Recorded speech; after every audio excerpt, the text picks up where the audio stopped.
시청자 여러분 안녕하십니까. 강남이 온다를 진행하고 있는 강도현입니다. 오늘도 함께 해주셔서 감사합니다. 이 방송 사실 우리가 꽤 오래 진행을 했는데요, 우리 기대만큼 많이 뻥 터지지는 않았어요. 그런데 얼마 전에 시사기획창이라고 하는 공중파 방송에서 우리가 했던 방송을 거의 그대로 따라 듯한 느낌이 들 정도로 그 기자가 우리 방송을 보고 그러니까 본 거 아닌가. 직접 출연도 하셨어요. 남경 박사님. 용산 그 민인신도시. 네, 용산 민인신도시 개발 방식에 대해서 저는 공중파 방송이 그걸 받을 거라고는 생각도 못했어요, 사실. 어떻게 보면 그게 되게 공격받기 좋은 이슈여가지고. 그런데도 낚아채서. 근데 좀 약간 아쉬움도 있었다면서요. 네, 아쉬움은 이제 강남 서초에 토지 임대형 분양주택을 공급한 게 2011년도에 공급한 게 있는데 그 주택을 성공 사례로 좀 얘기를 해서 그거는 이제 냉정하게 말하면 실패 사례인데 그렇게 하면 안 된다는 거를 보여주는 건데. 그렇게 얘기를 해서 그게 좀 아쉽다. 네, 좀 아쉬운 부분도 없지 않아 있었지만 어쨌든 이 이슈를 공중파에서 잡았다는 것 자체는 좀 의미가 있는 거거든요. 그러니까 사람들이 저런 방식이 있구나라고 하는 걸 많이 일깨웠으니까 그 불로소득이 안 생기게 할 수도 있네. 공급하는데 일단 분양받으면 올라가는 게 이제 우리의 그 분양가를 이제 눌렀으니까 그걸 내가 분양받으면 완전자리에서 좀 올라가고 그래서 그것 때문에 전매 제한을 하고 그러는 건데 그렇게 안 될 수도 있네. 이런 생각을 이제 했으니까. 하여튼 그게 공급만 해가지고 될 건 아닌데 세제가 같이 가져야 되는데 그것만 해서 될 것처럼 생각하면 안 되니까. 그렇죠. 그 방식이 소개됐다는 거는 참 의미가 있다. 우리가 그 좀 힘겹게 방송하고 있었는데 뭔가 이게 의미가 있구나를 그러네요. 구독자 수는 늘지 않았습니다. 구독자 수는 안 늘었어요. 구독자 수는 안 느는데 그 임팩트 있는 분들이 보나? 생각도 들고. 하여튼 주변에 좀 많은 소개 좀 부탁드리고 지금도 구독과 좋아요 무조건 구독입니다. 드리겠습니다. 오늘 나눌 이야기는요, 아파트 시장이 좀 미친 것 같아요. 종잡을 수가 없어. 이해할 수 없는 행태를 보이고 있는데 한번 왜 그런지 한번 분석을 한번 해보고 근본적으로 좀 어떻게 해야 되는가를 한번 이야기를 나눴으면 좋겠는데요. 아파트 시장이 규제를 22번이죠 이번에 나온 것로 22번이나 했는데 정부에서는 그렇게 세면 안 된다 이렇게 얘기도 하는데 아무튼 그렇게 세면 안 된다고 큰 대책은 4번 나왔다. 큰 대책은 4개. 그다음에 또 그걸 보완하는 대책들이 좀 많이 나왔죠. 나왔는데 어쨌든 4개도 적은 건 아니에요. 매년 낸 거니까 정부 입장에서는. 그렇죠. 그리고 굉장히 큰 것들을 굵직굵직하게 4번을 냈는데도 잘 잡히지 않는다. 그렇습니다. 왜 그렇다고 보세요, 부장님? 참여정부 때부터 이제 이 운동을 한 건데 그때랑 비교를 해보면 확실히 이제 그런 생각은 들어요. 정부 정책이 이 발휘되는 게 예전에 비해서 훨씬 어려워졌다는 생각이 들고요. 그러면서 결국에는 가장 중요하게 2가지 요인이 있는 것 같아요. 제가 보기엔 이제 하나는 역시 이제 금리입니다. 금리. 그러니까 금리라고 하는 게 역시 모든 자산 또는 투기 여기 이제 기준이 되는 중력 같은 거거든요. 이게 딱 이걸 기준으로 해서 모든 게 이제 그런 결정이나 행위가 이루어지는 건데 참여정부 때 비교해서 지금 금리가 말도 안 되게 낮잖아요. 지금 사상 최저 수준 내려왔고 금리가 이렇게 낮다 보니까 그 얘기는 결국에는 시중에 돈을 많이 풀렸다는 얘기일 거고 당연히 돈값이 싸졌다는 얘기잖아요. 그러니까 돈을 빌리는데 들어가는 비용이 이제 낮아졌다는 얘기고, 그러니까 예금 적금 넣는 건 지금 사실은 고려 대상이 거의 아니게 돼버린 거잖아요.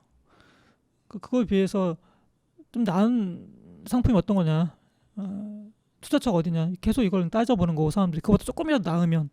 근데 이제 그게 역시 대한민국 특유의 이제 부동산 불패 신화하고 맞물려서 부동산으로 그냥 한사코 가는 것 같아요, 돈들이. 그러니까 주식은 이러니 저러니 해도 최근에 동학개미 운동이니 해서 주식시장에 돈이 엄청 많이 들어간 것도 맞긴 하지만 여전히 이제 메인은 부동산이니까 부동산 쪽으로 돈이 역시 많이 몰리는 것 같고요. 금리 요인이 굉장히 크다고 보시나요? 네, 저는 이제 역시 그게 결정적인 것 같아요.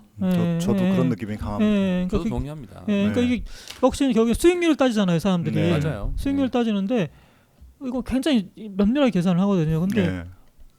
이거보다 좀 나으면 그렇죠. 이거 맞아요. 그런 거거든요. 결국 예. 수익률 문제 예. 조금 나으면 이제 결국에는 그걸로 들어가죠.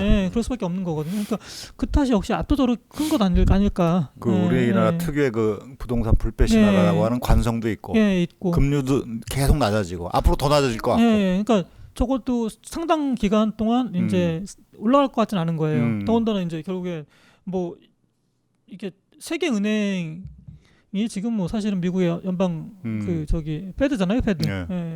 그 연방 준비 은행인데 페드인데 거기 세계 은행 역할을 하고 있는데 거기가 이제 뭐 제롬 파월 의장도 그랬지 않습니까? 뭐 한 2년 동안은 금리 못 올린다는 얘기를 했단 말이에요. 그러니까 물론 그런 얘기는 해요. 지금 사실은 그 돈을 막 무제한으로 푼다고 하지만 2008년에 글로벌 금융위기 터졌을 때 미국의 연준 버냉키가 풀었던 방식하고 지금하고는 다르다고 설명도 하더라고요. 그때는 이제 그때 돈 사실 풀었다고 하지만 사실 푼 것도 아니다. 은행에 준 거고 은행이 돈을 갖고 있었고 다시 연준에서 돈을 넣은 거였고 장기 금리만 떨어뜨려서 그 부동산 시장이 엄청 화랑이 된 거였다라고 설명을 하더라고요. 근데 지금은 그런 식이 아니라는 거예요. 지금은 그냥 은행의 문제도 아니고 그냥 기업에 대출해주는 시기고 이게 부동산으로 가는 건 막고 있다. 그래서 그때랑은 다르다라고 설명하는 분 제가 설명을 봤는데 굉장히 설득력은 있더라고요. 그래서 2008년하고 비교하면 안 된다.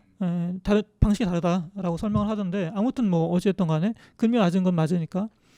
근데 뭐 연준의 금리가 그 정도면 우리도 올라가긴 힘들겠죠. 그러니까 이제 더군다나 최근에 뭐 한국은행에서도 마치 이제 부동산 관련해서는 포기한 듯한 뭐 이런 발언을 했어요. 저는 그러니까 유지열 총재를 처음에 왜 그 사람을 연임시켰는지 도저히 이해가 안 가는데 하여튼 뭐 지금 그러고 있습니다. 그러니까 중요한 건 금리가 너무 극단적으로 낮다라고 하다 보니까 이게 돈이 갈 데가 없다. 역시 이게 자꾸 부동산으로 간다라고 하는 게 가장 큰 요인인 것 같고요. 그리고 또 하나가 이제 이게 우리가 그 서울만 놓고 보더라도 서울의 그 부동산 시장하고 지방하고는 이게 뭐 동조가 되는 건 아니거든요. 약간 디커플링에 가까운데 그 서울 올라가면 지방 떨어지고 지방 올라가면 서울 올라가고 서울 올라가면 지방 올라가면 서울 떨어지고 뭐 하여튼 그랬어요. 그랬는데 서울만 놓고 보면 2014년 이후에 지금 7년째 대세 상승 가장 긴 기간입니다. 그리고 상승률도 어마어마하죠. 근데 이제 이게 계속 되다 보니까 사람들이 불패 신화 같은 게 있는 것 같아요. 가뜩이나 있었는데 부동산 뭐 땅이 없어지냐 사놓으면 이런 거에다가 대한민국 특유의 그 부동산 불패 신화가 있었는데 그게 이제 지난 사람들은 기본적으로 이 단기 기억이 굉장히 강하게 임팩트를 주거든요. 지난 기억은 다 잊어버려요. 메모리 삭제되듯이 막 그래요. 지난 7년의 경험이 기억이 너무 강렬한 거죠. 계속 올라가는 거예요. 2014년 이후에 시장에 들어온 사람들은 올라가는 것만 본 거죠. 그러니까 계속 올라갈 것 같은 거예요. 그러면서 이제 서울 아파트는 떨어지지 않는다. 뭐 서울 아파트 불패 뭐 이런 얘기가 있으면서 불패 신화가 굉장히 한쪽이 강하게 작용하고 있는 것 같고요. 제가 아주 중요하게 생각하는 요인은 그겁니다. 시장 참여자들이 제가 보기에는 지금 굉장히 비이성적인 흥분 상태에 있어요. 그러니까 지금 7년째 흥분하고 있어요. 그렇게 만드는 요인들이 있을 거잖아요. 여러 가지가 있겠죠. 근데 가만 생각해 보십시오. 사람들 생각이라는 게 인식이라는 게 어디서 올까요? 자기 생각이라는 건 없어요. 아주 권위 있는 누군가의 생각 아니면 어떤 레퍼런스를 보고 자기 생각이라고 자기가 받아들이는 거죠. 그렇게 결정하는 거잖아요. 부동산이라고 AI는 아니죠 당연히. 자 그러면 부동산에 대해서 내가 인식하는 근거들이 있을 거잖아요. 정보들이 있을 거고. 근데 이제 거기에 영향을 미치는 팩터들이 예전에 비해서 말도 안 되게 폭발적으로 늘어났다. 그 참여정부 때를 한번 봐보세요. 잘해봐야 종이신문들이 뭐 세금 폭탄이니 뭐 공급 부족이니 이런 얘기를 했단 말이에요. 그래서 사람들의 정신을 교란시켰어요. 뭐 그때는 뭐가 있습니까? 매체라는 게 없어요 거의. 그때는 뭐 케이블 조금 있었을 거까? 그렇죠? 종편도 없었어요. 그렇죠? SNS 없었습니다. 그때. 그다음에 포털의 힘이 지금처럼 강하지도 않았고 포털에 뭐 커뮤니티가 있었지만 뭐 지금처럼 저기 하지 않았어요. 정보를 생성시키고 유통시키고 소비시키고 심지어는 거기 그 플랫폼 안에 들어온 사람들이 어떤 행동까지 할 수 있는 이런 생태계가 만들어지지 않았던 거죠. 근데 지금 어떤가요? 지금은 기존의 레거시 미디어는 그대로 있는데 레거시 미디어는 훨씬 더 많이 늘어났죠. 그렇죠? 더 많이 늘어났는데 SNS라는 게 생겼잖아요. 그렇죠? SNS라는 게. 그리고 포털의 힘도 예전에 비해서 압도적으로 세졌어요. 그리고 거기에 온갖 그 생태계가 만들어져 있어요. 포털부터 해서 블로그부터 해서 그런 건 뭐 당연히 있는 것이고 그다음에 SNS 그렇죠? 블로그도 뭐 SNS 일종이긴 하겠습니다만 유튜브 같은 경우는 대표적이잖아요.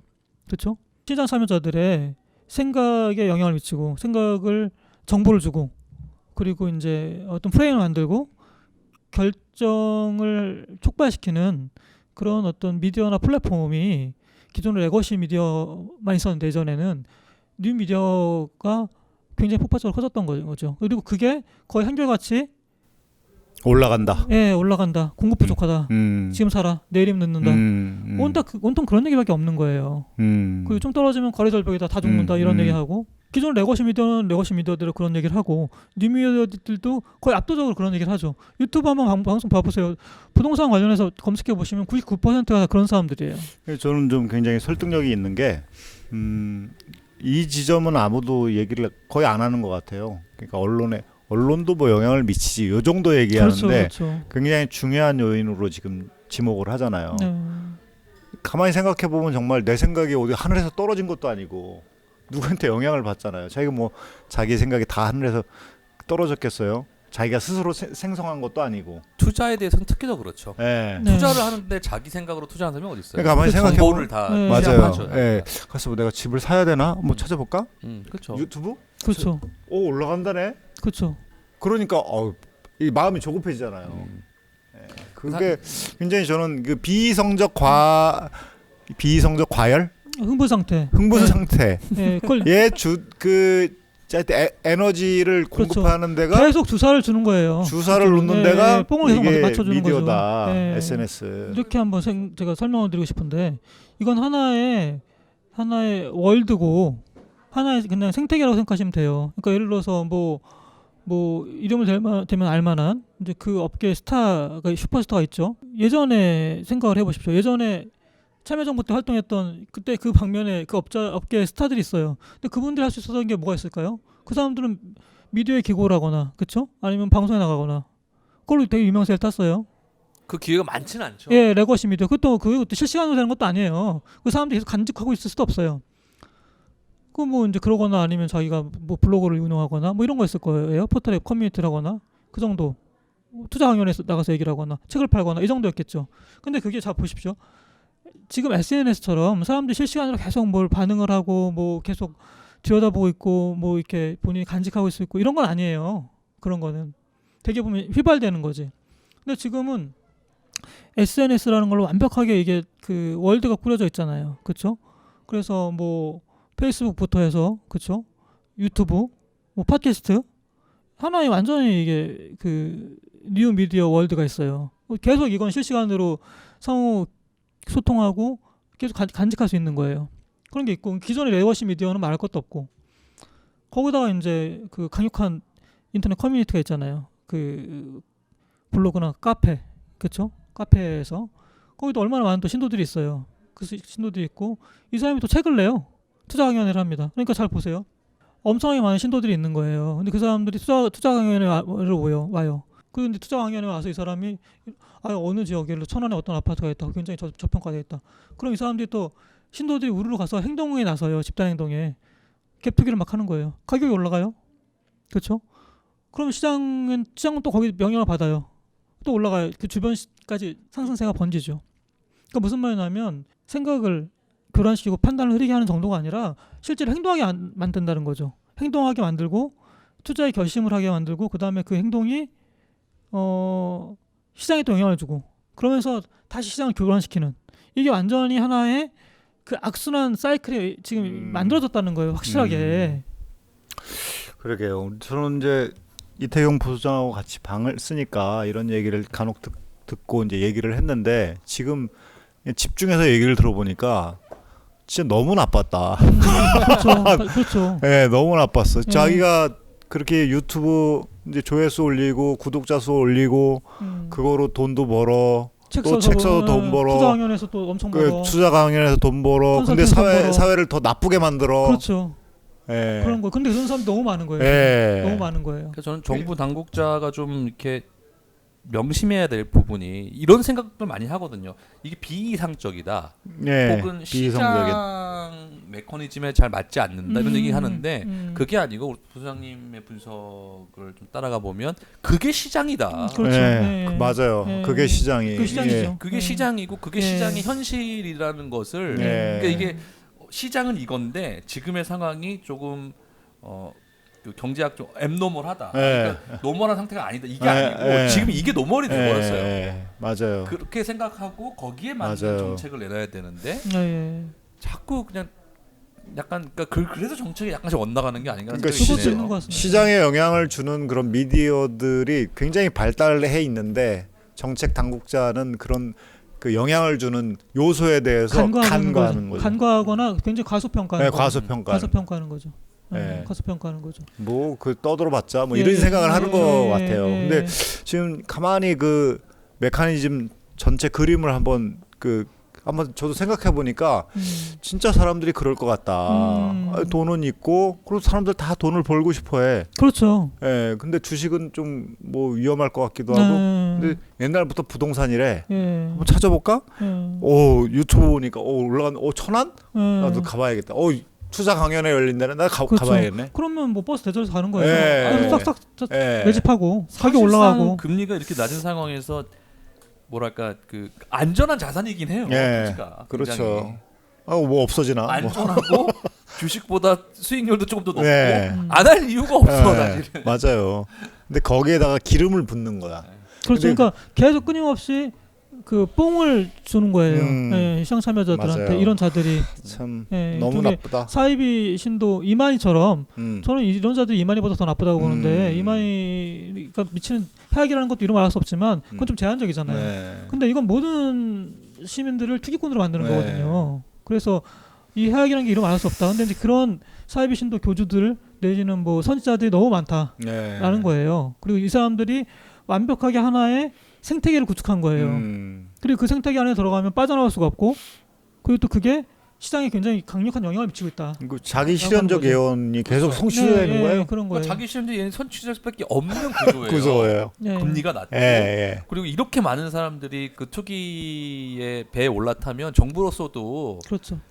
그거를 통제하기가 어려운 네. 게 바로 선거랑 연결이 돼버리니까. 그렇죠. 네. 과감하게 중부세 못 올리죠. 이런 상황에서는. 참 어떻게 해야 됩니까, 우리 이런 상황에서? 그래서 제가 보기에는 뭐 그 저도 사실 그 몇 년 동안 보면서 아니 도대체 시장이 왜 이러지? 어떻게 이럴 수가 있지라는 생각이 가까웠고 좀 설명이 안 되니까 정부도 보면 나름대로 대책을 내놓는 것 같고 그게 뭐 큰 대책을 보면 나름대로 합리성이 있고 정교함도 있고 그런데 도대체 왜 이러지? 어떻게 시장에 영향을 못 미쳐. 이럴 수가 어떻게 이럴 수가 있지?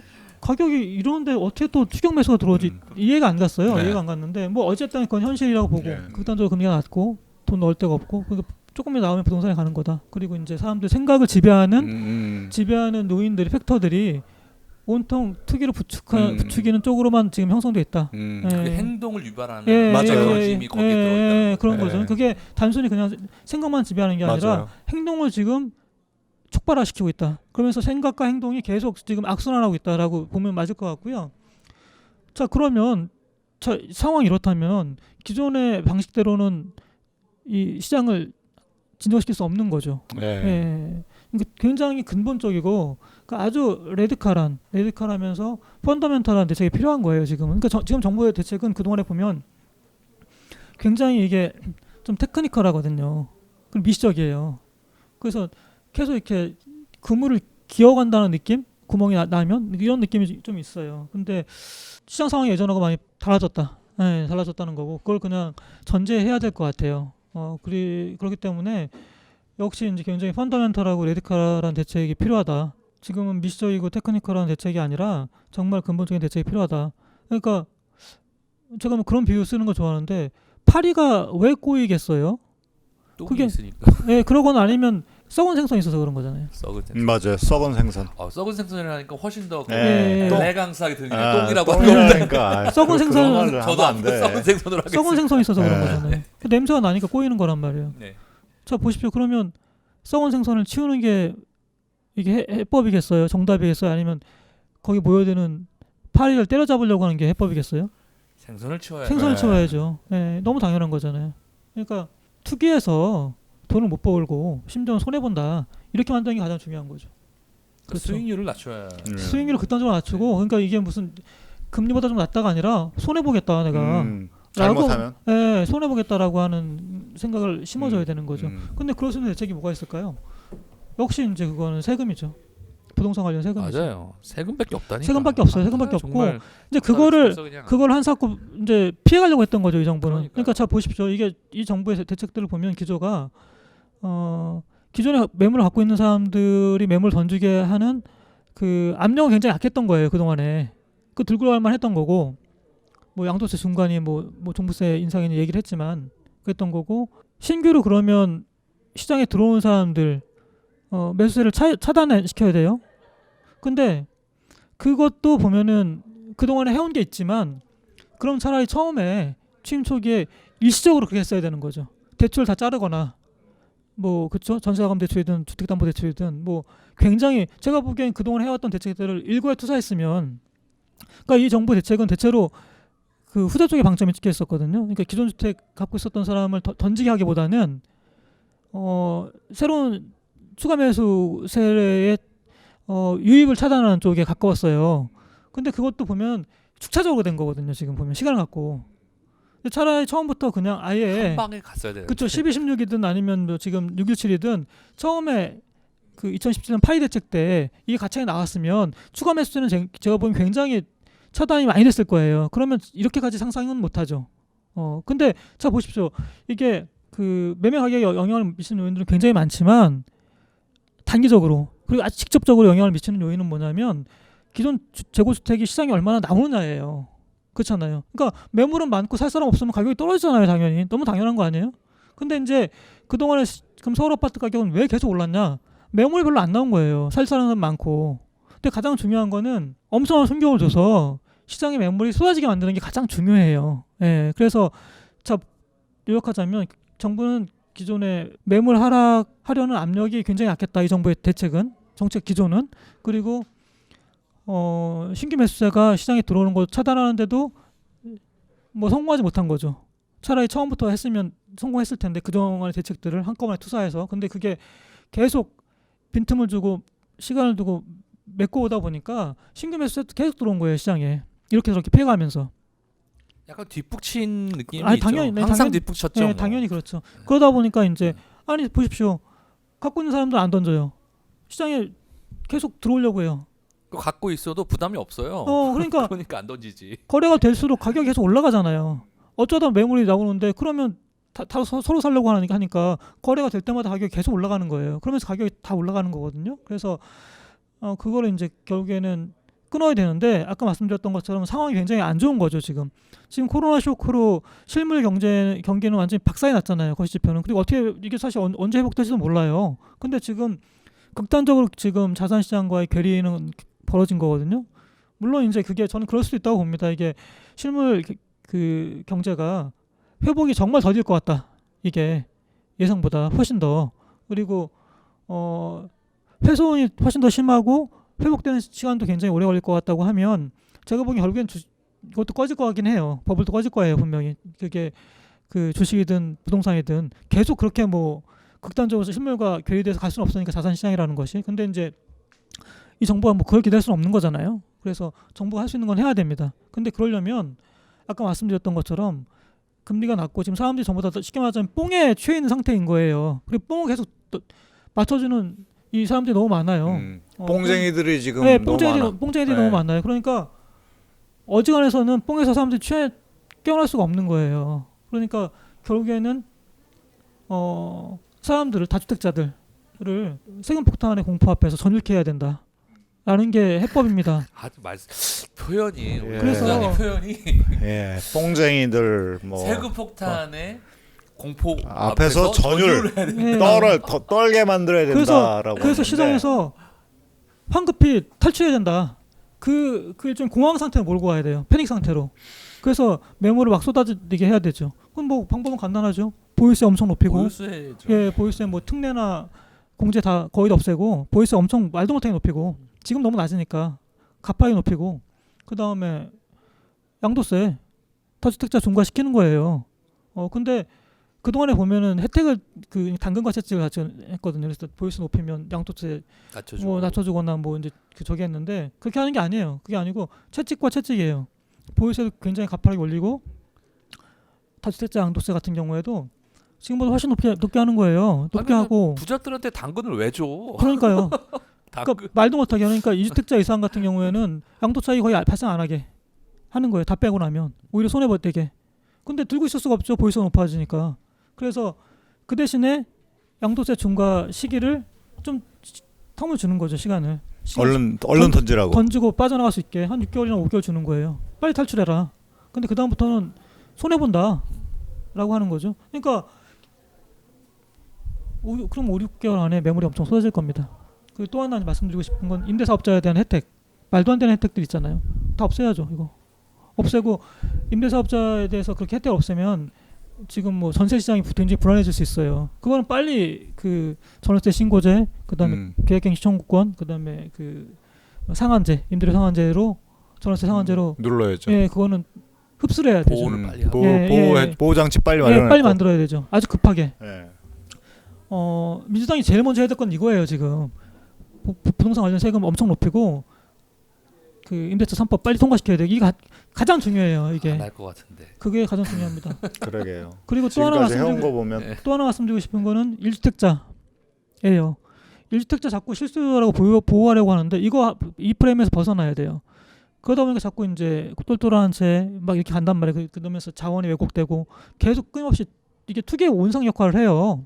그러니까 아니 그 1주택자라고 해도 양도 차익 발생하면 과세해야죠. 왜 그걸 소득 있는 곳에 과세해야 되잖아요. 그래서 뭐 세율은 다주택자만큼은 아니겠지만 1주택자한테도 과세해야 된다. 감면 폐지해야 된다. 라는 생각이 듭니다. 그러면 제가 보기에는 2011년하고 2013년 대바닥에서 운 좋게든 아니면 뭐 아주 눈이 밝아서든 강남이나 마용성에 아주 바닥일 때 아파트 산 사람들 1주택자들 있을 거잖아요. 이런 사람들은 지금 최소 2배 이상 뛰었어요. 아파트 가격이. 심지어 3배 가까이 뛴 데도 있을 거예요. 이런 사람들은 제가 보기엔 매물 던질 수도 있어요. 왜냐하면 보유세가 굉장히 높아지죠. 그리고 좀 지나면 1주택자 양도세 감면도 없어지죠. 아니 그러면 지금 던져서 시세 차익 엄청 얻고 저 같으면 시장 상황을 좀 관망할 것 같아요. 그럴 것 같거든요. 자 그러면 보십시오. 다주택자들이 갖고 있는 매물도 막 쏟아져. 1주택자들 중에서도 고가주택이겠죠. 대체로. 그런 것 중에서 일부도 나와. 그럼 시장은 쉽게 말하자면 이게 기조가 완전히 바뀌는 거예요. 그 대세 상승해서 대세하라고 급전직하거든요. 근데 상황이 그렇게 바뀌면 추격 매수세가 하루아침에 진짜 여러분 보세요. 그 안개 있잖아요. 안개 보면 자욱하잖아요. 아침에 새벽까지는. 그러다가 해가 뜨면 일시에 사라지죠. 그렇게 일시에 사라져요. 해가 뜨게 해야 된다. 예, 그렇습니다. 근데 그건 역시 세금이다라고 네. 하는 거죠. 그렇게 되면 시장은 제가 보기엔 급격히 안정을 찾을 거다. 그리고 굉장히 빠르게 이 정부 취임 전원 수준으로 돌아갈 거다. 그걸 목표로 해야 된다. 그러니까 불패 아니고요. 서울 아파트 그런 건 세상에 없어요. 없고 이 정부가 의지만 갖고 하면 그렇죠.